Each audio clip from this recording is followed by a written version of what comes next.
5:51. The excitement is building. We're now just a day away from the official opening ceremony for Rio 2016. The athletes are settled in and getting ready for the Summer Olympic Games, and some have already started competing in preliminary rounds. Paul Ryan is live in Brazil this morning, where there's been plenty of concern leading up to the Games. One of the biggest has been the water that swimmers will be competing in. Yeah, that's right, Kate and Rich. What's the #1 rule when you travel to a foreign country? You don't drink the water, right? Well, that's especially true in Brazil. But before we go all doom and gloom, I want to introduce you to the Olympic Park, where our live shot location will be for the next 18 days or so for these summer games. Behind me to the right, you can't see it just off your screen, the Olympic Aquatic Center. The water in there, cool to swim in, not so much outside.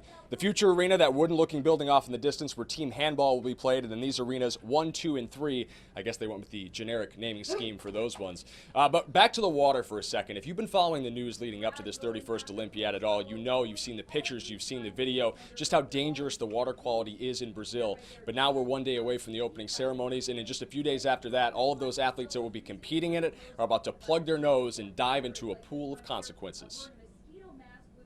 The Rio metropolis basically using the waters as a toilet. Biologist Mario Moscatelli paints a grim picture of Rio's waterways, and in a matter of days, we'll find out if he's an expressionist or a realist. Hundreds of Olympic athletes will go for gold in polluted venues like Guanabara Bay and Lagoa Stadium, a concept Moscatelli and his colleagues literally cannot stomach.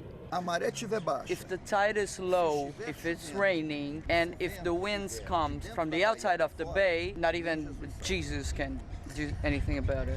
It turns out the water here in Rio de Janeiro may be even more unsafe than previously thought. A recent AP report suggests that anyone who ingests more than 3 tablespoons of the stuff is going to contract the virus, and those who stick to the sand here at Copacabana Beach may not be safe either.